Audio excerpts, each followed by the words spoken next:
ಪ್ರಿಯರೇ, ದಿನದ ಬದುಕಿಗೊಂದು ಕ್ರಿಸ್ತನ ಈ ದನಿ ನಮ್ಮೆಲ್ಲರಿಗೂ ಪ್ರೇರಣೆ ಆಗಲಿ.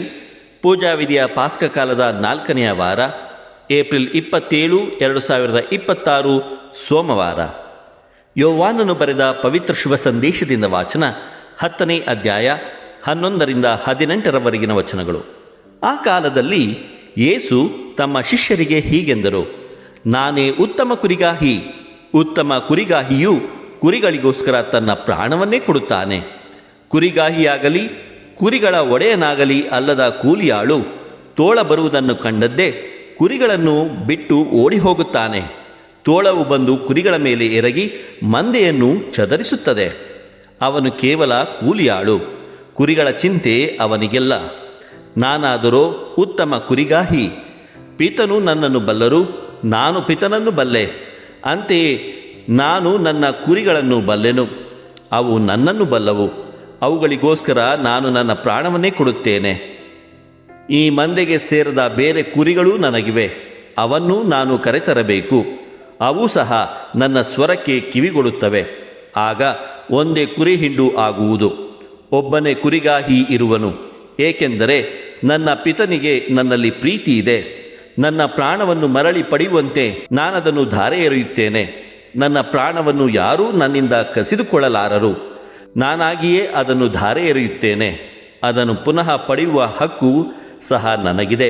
ಈ ಆಜ್ಞೆಯನ್ನು ನಾನು ನನ್ನ ಪಿತನಿಂದ ಪಡೆದಿದ್ದೇನೆ. ಪ್ರಭುವಿನ ಶುಭ ಸಂದೇಶ. ಕ್ರಿಸ್ತರೇ ನಿಮಗೆ ಸ್ತುತಿ ಸಲ್ಲಲಿ. ಚಿಂತನೆ: ಉತ್ತಮ ಕುರಿಗಾಹಿಯ ಅತಿಶಯವಾದ ಪ್ರೀತಿ. ಪ್ರಭು ಯೇಸು ಕ್ರಿಸ್ತರಲ್ಲಿ ಆತ್ಮೀಯರೇ, ಈ ದಿನದ ವಾಚನಗಳು ನಮಗೆ 2 ಪ್ರಮುಖ ಸತ್ಯಗಳನ್ನು ಬೋಧಿಸುತ್ತವೆ. ಮೊದಲನೆಯದು, ಯೇಸು ಕ್ರಿಸ್ತರು ನಮ್ಮನ್ನು ಎಷ್ಟು ಆಳವಾಗಿ ಪ್ರೀತಿಸುತ್ತಾರೆ ಎಂಬುದು. ಎರಡನೆಯದು, ದೇವರ ರಕ್ಷಣೆಯು ಕೇವಲ ಒಂದು ವರ್ಗಕ್ಕೆ ಸೀಮಿತವಾಗಿರದೆ ಇಡೀ ಮಾನವ ಕುಲಕ್ಕೆ ತೆರೆದಿದೆ ಎಂಬುದಾಗಿದೆ. ಪ್ರಿಯರೇ, ಮೊದಲನೇದಾಗಿ ಪ್ರಭು ಯೇಸು ಕ್ರಿಸ್ತರು ನಮಗೆ ಪ್ರಾಣವನ್ನೇ ನೀಡುವ ಕುರಿಗಾಹಿಯಾಗಿದ್ದಾರೆ. ಇಂದಿನ ಶುಭ ಸಂದೇಶದಲ್ಲಿ ಯೇಸು ತಮ್ಮನ್ನು ಉತ್ತಮ ಕುರಿಗಾಹಿ ಎಂದು ಕರೆದುಕೊಳ್ಳುತ್ತಾರೆ. ಕೂಲಿಯಾಳಿಗಳಿಗೂ ಕುರಿಗಾಹಿಗೂ ಇರುವ ವ್ಯತ್ಯಾಸವೇನೆಂದರೆ ಸಂಬಂಧ ಮತ್ತು ಜವಾಬ್ದಾರಿ. ಕೂಲಿಯಾಳು ಸಂಕಷ್ಟ ಬಂದಾಗ ತನ್ನ ಪ್ರಾಣ ಉಳಿಸಿಕೊಳ್ಳಲು ಓಡಿ ಹೋಗುತ್ತಾನೆ. ಆದರೆ ಯೇಸು ಕುರಿಗಳಿಗಾಗಿ, ಅಂದರೆ ನಮಗಾಗಿ ತಮ್ಮ ಪ್ರಾಣವನ್ನೇ ಪಣಕ್ಕಿಡುತ್ತಾರೆ. ಪ್ರಿಯರೇ, ನಾನು ನನ್ನ ಕುರಿಗಳನ್ನು ಬಲ್ಲೆನು, ಅವು ನನ್ನನ್ನು ಬಲ್ಲವು ಎಂದು ಯೇಸು ಹೇಳುತ್ತಾರೆ. ಅಂದರೆ ದೇವರು ನಮ್ಮನ್ನು ಕೇವಲ ಒಂದು ಗುಂಪಿನಂತೆ ನೋಡದೆ ವೈಯಕ್ತಿಕವಾಗಿ ನಮ್ಮ ಹೆಸರೆತ್ತಿ ಗುರುತಿಸುತ್ತಾರೆ. ನಮ್ಮ ನೋವು, ನಲಿವು, ಸಂಕಷ್ಟ, ದುಃಖ ಮತ್ತು ಅವಶ್ಯಕತೆಗಳು ಅವರಿಗೆ ತಿಳಿದಿವೆ. ಇನ್ನು ಎರಡನೆಯದಾಗಿ, ಪ್ರೀತಿಯ ಸಹೋದರ ಸಹೋದರಿಯರೇ, ಯೇಸುವಿನ ಕುರಿಮಂದೆ ಎಲ್ಲರನ್ನೂ ಒಳಗೊಳ್ಳುವ ಮಂದೆಯಾಗಿದೆ. ಈ ಮಂದೆಗೆ ಸೇರದ ಬೇರೆ ಕುರಿಗಳು ನನಗಿವೆ ಎನ್ನುವ ಯೇಸುವಿನ ಮಾತುಗಳು ಬಹಳ ಅರ್ಥಗರ್ಭಿತವಾಗಿವೆ. ದೇವರು ಯಾರನ್ನೂ ಅಸ್ಪೃಶ್ಯರೆಂದಾಗಲಿ ಅಥವಾ ಹೊರಗಿನವರೆಂದಾಗಲಿ ಪರಿಗಣಿಸುವುದಿಲ್ಲ. ಪ್ರಿಯರೇ, ಪ್ರೇಷಿತರ ಕಾರ್ಯಕಲಾಪದಲ್ಲಿ ಪೇತ್ರನಿಗೆ ಉಂಟಾದ ದರ್ಶನವು ಇದನ್ನೇ ಪುಷ್ಟೀಕರಿಸುತ್ತದೆ. ಪೇತ್ರನು ಅನ್ಯ ಧರ್ಮದವರನ್ನು ಅಶುದ್ಧರೆಂದು ಭಾವಿಸಿದ್ದನು. ಆದರೆ ದೇವರು ನಾನು ಶುದ್ಧೀಕರಿಸಿರುವುದನ್ನು ನೀನು ಅಶುದ್ಧವೆನ್ನಬೇಡ ಎನ್ನುವ ಮೂಲಕ ನಮ್ಮ ಮನಸ್ಸಿನ ಗೋಡೆಗಳನ್ನು ಕೆಡವುತ್ತಾರೆ. ಪ್ರಿಯರೇ, ಯಹೂದ್ಯರ ಮೇಲೆ ಇಳಿದ ಪವಿತ್ರಾತ್ಮರೇ ಅನ್ಯ ಧರ್ಮದವರ ಮೇಲೂ ಇಳಿದಾಗ ದೇವರ ಕೃಪೆಗೆ ಯಾವುದೇ ಜಾತಿ, ಮತ ಅಥವಾ ದೇಶದ ಬೇಲಿ ಇಲ್ಲ ಎಂಬುದು ಸಾಬೀತಾಯಿತು. ಆತ್ಮೀಯರೇ, ದೇವರು ಅನ್ಯ ಧರ್ಮದವರಿಗೂ ಪಶ್ಚಾತ್ತಾಪಪಟ್ಟು ನವಜೀವ ಪಡೆಯುವ ಅವಕಾಶ ನೀಡಿದ್ದಾರೆಂಬುದನ್ನು ಕೇಳಿ ವಿಶ್ವಾಸಿಗಳು ದೈವಸ್ತುತಿ ಮಾಡುತ್ತಾರೆ. ಇದು ನಮಗೆ ನೀಡುವ ಸಂದೇಶವೆಂದರೆ ದೇವರ ರಾಜ್ಯವು ವಿಶಾಲವಾದುದು, ಅಲ್ಲಿ ಪ್ರತಿಯೊಬ್ಬರಿಗೂ ಸ್ಥಾನವಿದೆ. ಇನ್ನು ಎರಡನೆಯದಾಗಿ, ನಾವು ಇತರರ ಮೇಲೆ ತೀರ್ಪು ನೀಡುವುದನ್ನು ನಿಲ್ಲಿಸಿ ದೇವರ ಪ್ರೀತಿಯು ಎಲ್ಲರಿಗೂ ತಲುಪುವಂತೆ ಸಹಕರಿಸಬೇಕಾಗಿದೆ. ಪ್ರಿಯರೇ, ಇಂದು ನಾವು ಒಂದು ತೀರ್ಮಾನವನ್ನು ತೆಗೆದುಕೊಳ್ಳೋಣ. ನಮ್ಮ ಪ್ರಭು ಯೇಸು ಕೇವಲ ಬೋಧಕರಲ್ಲ, ಬದಲಾಗಿ ತನ್ನ ಕುರಿಗಳಿಗಾಗಿ ಪ್ರಾಣತ್ಯಾಗ ಮಾಡಿದ ವಿಶ್ವಾಸಾರ್ಹ ಕುರಿಗಾಹಿ. ನಾವು ಅವರ ಧ್ವನಿಯನ್ನು ಗುರುತಿಸಿ ಅವರ ಮಂದೆಯಲ್ಲಿ ಒಂದಾಗಿ ಜೀವಿಸೋಣ.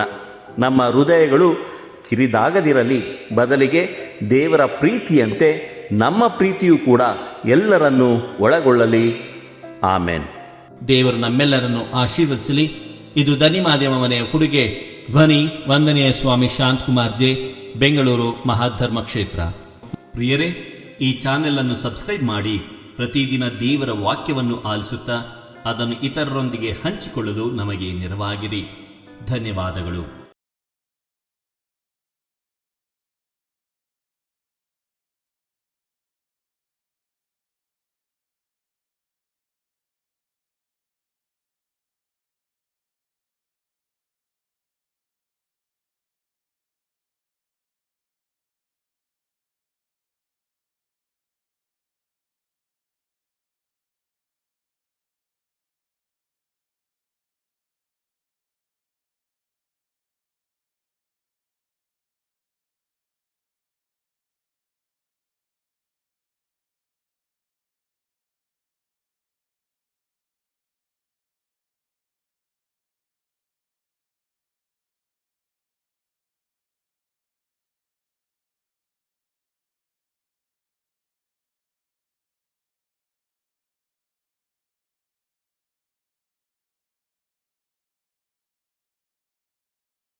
ಪ್ರಿಯರೇ, ಈ ಚಾನೆಲ್ ಅನ್ನು ಸಬ್ಸ್ಕ್ರೈಬ್ ಮಾಡಿ ಪ್ರತಿದಿನ ದೇವರ ವಾಕ್ಯವನ್ನು ಆಲಿಸುತ್ತಾ ಅದನ್ನು ಇತರರೊಂದಿಗೆ ಹಂಚಿಕೊಳ್ಳಲು ನಮಗೆ ನೆರವಾಗಿರಿ.